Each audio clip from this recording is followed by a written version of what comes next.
एक तरफ ये देखता हूं कि लोग चांद पे पहुंच रहे हैं।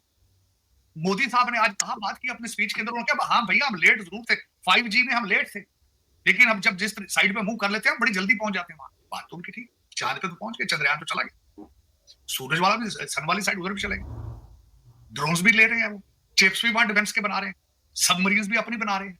यहाँ पे सारी कंपनियों की, अमेरिका को आज चला ही भारतीय रहे हैं।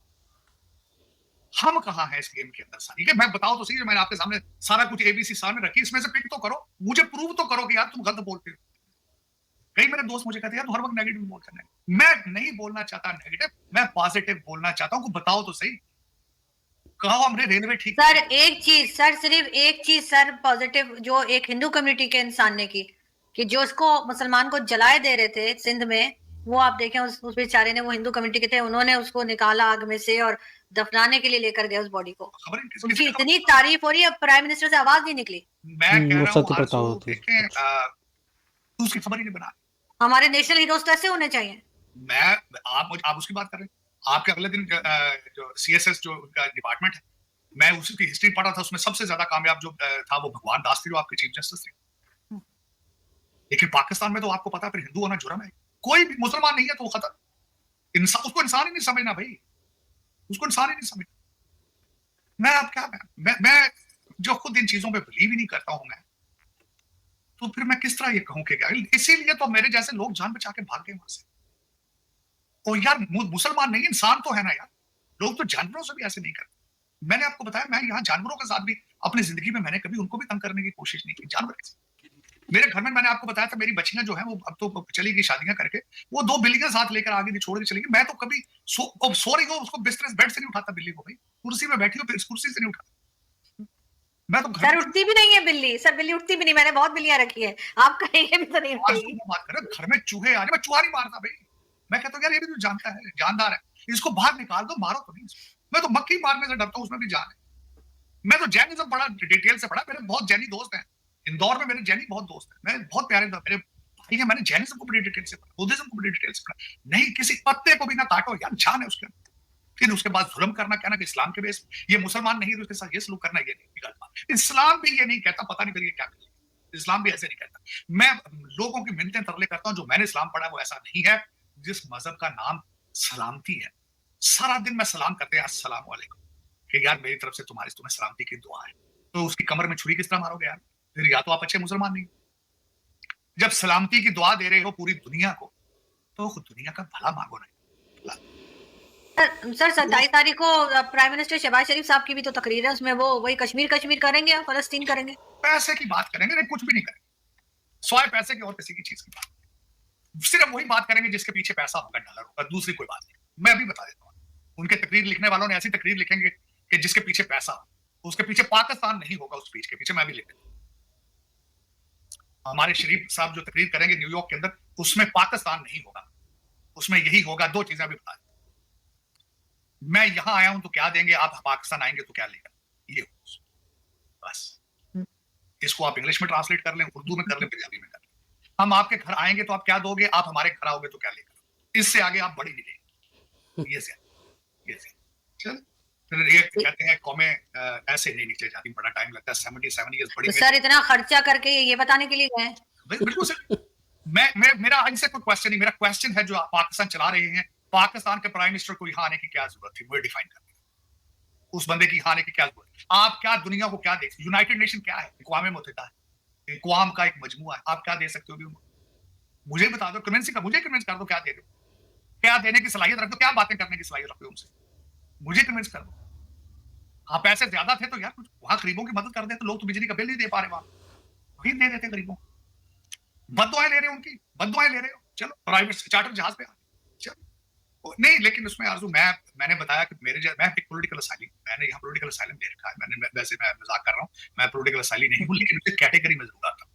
पाकिस्तानी 25 करोड़ लोग पॉलिटिकल असाइली, चाहे पाकिस्तान में चाहे बाहर हैं, वो सारे के सारे पॉलिटिकल असाइलम के लिए क्वालिफाई करते हैं। हम जहां भी चले, जहां भी। अब तो लोग, मैंने सुना है अफगानिस्तान भाग भाग के जा रहे हैं। अच्छा एक और मैं इंटरेस्टिंग बात तो भूल ही गया, आखिरी पॉइंट। मुर्शिद पाक ने अब जब दरबार लगाया, मुगलिया दरबार मुर्शिद पाक ने अडेला जेल के अंदर लगाया, इमरान खान साहब ने, तो उन्होंने आज तकरीर की है, उन्होंने कहा वक्त आ गया है शहादतें दो, वक्त आ चुका है उन्होंने मैसेज किया अपने पीटीआई की टीम को कि मियां वाली जहां के उनका आबाई गांव है वहां का जलसा कैंसिल करो, वहां जलसे की कोई जरूरत नहीं, हमें रावलपिंडी पे अटैक करो।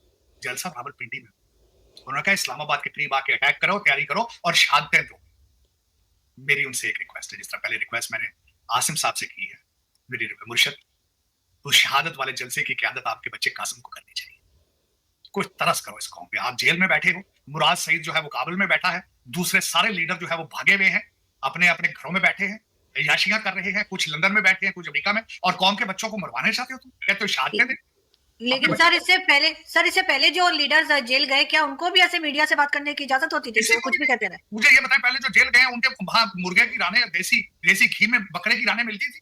जिम बना के दिया गया था किसी को उनकी मर्जी के साइकिल में जाके?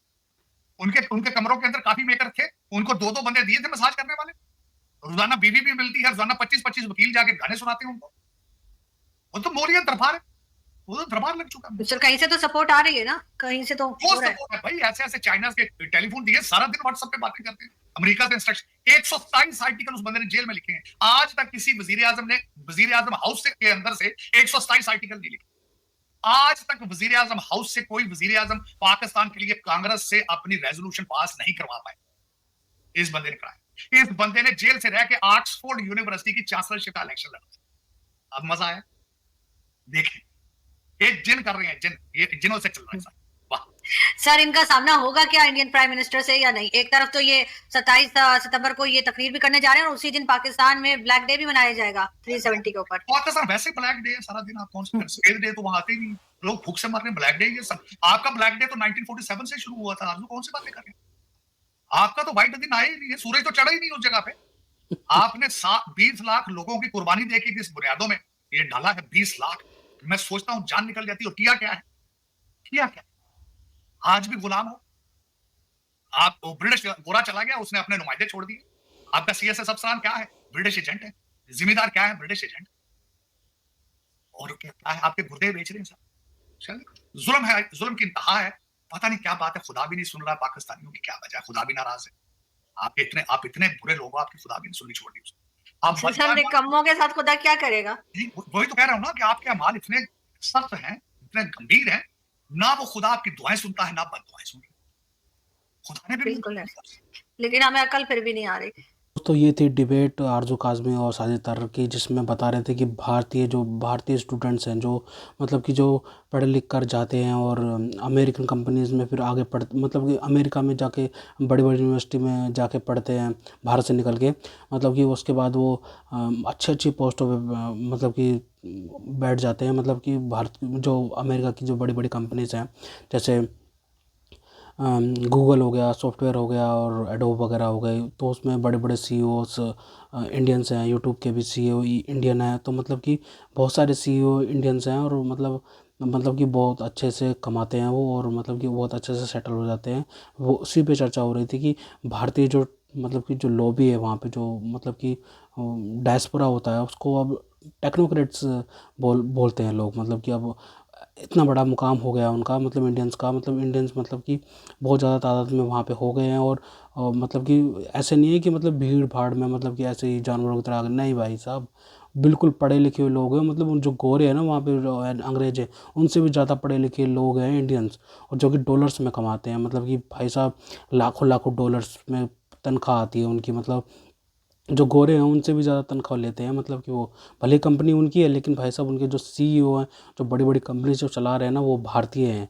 और हमें गर्व करना चाहिए अपने भारतीयों पर। मतलब कि वहाँ पे जाके मतलब कि वहाँ पे रहना भी है और अपनी जॉब भी करना है। मतलब कि और इतना नाम भी कमाना है, डॉलर्स में भी कमा रहे हैं, और फिर उसके बाद भारत में भी पैसे भेजते हैं। तो मतलब ये कोई छोटी बात नहीं है, मतलब कि बहुत अच्छी बात है। लेकिन बस एक बात और है कि वहाँ पे जाके अगर आप सेटल हो जाते हो बहुत अच्छी बात है, लेकिन कुछ लोग को ऐसा माइंडसेट बनाना चाहिए कि भारत में आए और भारत में जाके नए नए यूनिकॉर्न्स बनाएं।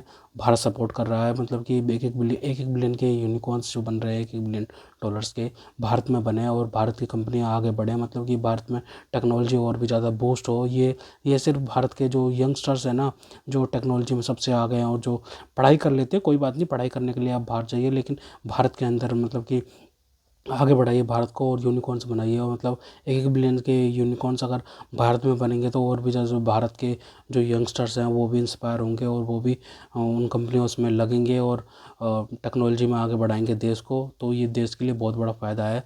बाकी इंडियन इकोनॉमी बहुत ज़्यादा बूस्ट हो रही है। मतलब जो भारत की इकोनॉमी है वो मतलब कि जब प्रधानमंत्री नरेंद्र मोदी 2014 में प्रधानमंत्री बने थे तो 12वें नंबर पे थी इंडियन इकोनॉमी। अब चौथे नंबर पे आ गई, 4 ट्रिलियन से भी ऊपर जा रही है। मतलब कि ये बहुत अच्छी बात है।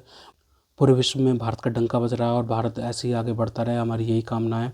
और जो बाकी टेक्नोलॉजी में और स्पेस जो है भारत का, जो मतलब कि चंद्रयान तक पहुंच गए हैं और पाकिस्तानी बस दूसरी तरफ पाकिस्तान में बस यही चर्चा चलती रहती है कि भाई साहब अब अगला लोन लिया कैसे जाए। आईएमएफ से जो शर्तें देता है आईएमएफ, जो नाक से लकीरें कट निकलवाता है पाकिस्तानियों की, पाकिस्तानी गवर्नमेंट की इतनी सारी शर्तें लगा देता है, उनसे लोन कैसे निकल जाए। पाकिस्तान में बस सबसे अच्छा मिनिस्टर, सबसे अच्छा पीएम वही है जो आईएमएफ से लोन लाके पाकिस्तान को दे दे, क्योंकि पाकिस्तान लोन लेता है उसके बाद वो मिलिटेंट्स में लगाता है। बाकी जो दुनिया के जो बड़े बड़े इंस्टीट्यूशंस हैं जो कि वो देते हैं, लोन देते हैं, यूएन के जो सब रजिस्टर्ड यूएन की एक शाखा है ये, क्या बोलते हैं, आईएमएफ, वर्ल्ड बैंक। तो उनको ज़रा सोचना चाहिए कि पाकिस्तान को ऐसे ही लोन नहीं दिया जाए, क्योंकि ये उन देखना चाहिए कि ये उनका लोन जो है कहाँ पे इस्तेमाल हो रहा है। मतलब कि वो सारा मिलिटेंट्स वगैरह पे लगाते हैं और डिफेंस बजट बढ़ाते हैं अपना, बाद में अपने मिलिटेंट्स को प्रोटेक्ट करने के लिए अपनी आर्मी के द्वारा। तो ये बहुत ज़्यादा गलत चीज़ है। दुनिया को देखना चाहिए, अमेरिका को देखना चाहिए, रशिया को भी देखना चाहिए, बहुत लोगों को देखना चाहिए कि भाई साहब ये कर क्या रहे हैं इस लोन से। मतलब ये लोन सिर्फ भारत के खिलाफ इस्तेमाल हो रहा है, उसके बाद ये पूरी दुनिया में इस्तेमाल होगा तो मतलब दुनिया के खिलाफ होगा। तो ये बहुत बेकार चीज़ है पूरी दुनिया के लिए, ये बहुत अच्छी चीज़ नहीं है। मतलब कि लोन ले लेते हैं बार बार, लोन की बेल आउट पैकेज हो जाता है इनका। तो बहुत गलत चीज़ है, पूरी दुनिया के लिए गलत चीज़ है, क्योंकि ये इन्होंने पूरी फैक्ट्री बना ली है मिलिटेंट्स तैयार करने की। मतलब ये अच्छी बात नहीं है पूरी दुनिया के लिए, भारत के लिए तो है ही नहीं।